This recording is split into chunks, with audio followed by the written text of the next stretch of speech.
Okay, Assalamualaikum warahmatullahi wabarakatuh and have a good day. My name is SHARULNIZAM bin Bakar, lecturer from Commerce Department, Politeknik Melaka. Today, we will learn about responsibility of taxpayer, which is the last topic in DPA 3033 Malaysian taxation. Okay class, the first thing that you need to know is there are two types of taxpayer in Malaysia. The first one is individual taxpayer and second one is employer. So individual can be divided into two. The first one is individual who are receiving their income from employment, and the second one is the individual who are receiving their income from business. So let we go to the first one, individual who are receiving their income from employment. So there are four responsibilities that need to do by individual who are receiving their income from employment. The first one is declaring their income and claiming expenses in Form BE, and they need to submit their form before 30 April for every year. The second one is they need to compute their income tax payable by their own self. The third one, they need to keep all related documents for 7 years, and the fourth one, they need to pay the income tax payable. Okay, for the second category, which is individual who are receiving their income from business. Basically, in employment income, there are terms that we can call it as MTD, or in a full terms is monthly tax deduction. So her or his employee need to calculate their income, their tax payable, and pay by installment to the IRB. For individual who derive income other than employment income, the IRB may estimate their tax payable based on the preceding year's tax payable and require them to pay the estimated tax in installment at prescribed due dates. If the estimated tax installment are not paid within 30 days of the due date, a penalty of 10% of the amount unpaid or paid late is levied. Next, we go to the responsibility of employer. After we discussing on the responsibility of individual, we go to the next category which is employer. Employer need to register an income tax reference number can be made at the nearest branch to your correspondent address or at any IRB branch. The following document must be attached together with the application form. They need to submit their form with a copy of IC. The second one is they need to submit with latest audited account.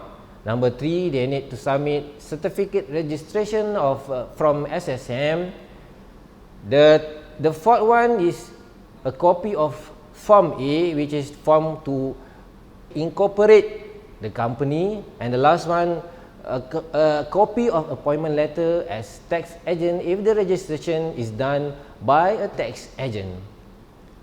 Next, they also need to send together the following document. The first one is a copy of memo and article of association, or now we call it as a constitution of company. Number 2, two copies of Form 9, which is refer to incorporation of company. Second, 2 copies of Form 13, which is referring to the form of change of company name. So what the employer need to do after they send their registration to IRB, they need to determine monthly tax deduction calculation in accordance with Income Tax Act 1994. Second, employer shall pay to the IRB not later than 15 days of every calendar month the total amount of tax deducted by him for the remuneration of employee. And the third one, the employer shall prepare and render to his employee a statement which mention about the tax number, full name, IC number and MTD amount, and submit through Form E before 30 March. So this is the basic requirement that need to do by the employer. And then as a company, they need to furnish a tax estimate to IRB not later than 30 days before the beginning of the basis year for that year of assessment, and make sure that the tax estimated may not be less than 85% of the tax payable for the immediately preceding year of assessment. The tax estimated will be payable in 12 equal installments starting from the second month of the basis period. The payment of the tax installment must be made by the 15 days of the calendar.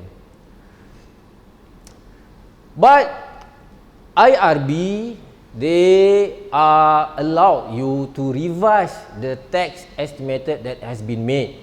They are allowed you to adjust the tax estimate. Either you want to increase or you want to decrease in the 6th and 9th month of the basis period. The taxpayer not required to provide any grounds or reason for the revision. Thereafter, the amount of the remaining tax installment will be adjusted accordingly. It is important to note that if the tax payable of the relevant year of assessment exceed the tax estimate or revised tax estimate by more than 30%, there will be a 10% penalty levy on the amount excess of the 30% buffer. So at the end of this topic, both of the parties, either as an individual or as a company, they need to keep all related record or document that should be supported. All the calculation has been made to calculate tax payable. For example, they need to keep EA form, original dividend voucher, insurance premium receipt, book purchase receipt, medical receipt, donation receipt, zakat receipt, children birth certification, marriage certification, and others that can be shown to the IRB if you are the selected one to be audited by IRB. So at the end of the topic, you should know and understand what is the responsibility of taxpayer, either individual taxpayer or company taxpayer. So basically, now government are introducing MTD as a final tax. So whatever has been deducted monthly by your employer is considered as a final tax. So you are not compulsory to submit your e-filing anymore.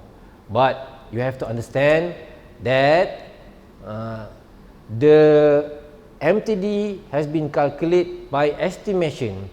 So you need to, in order to get refund from IRB, so you need to submit e-filing because you know all the relief that you can claim, so that you can get refund from IRB.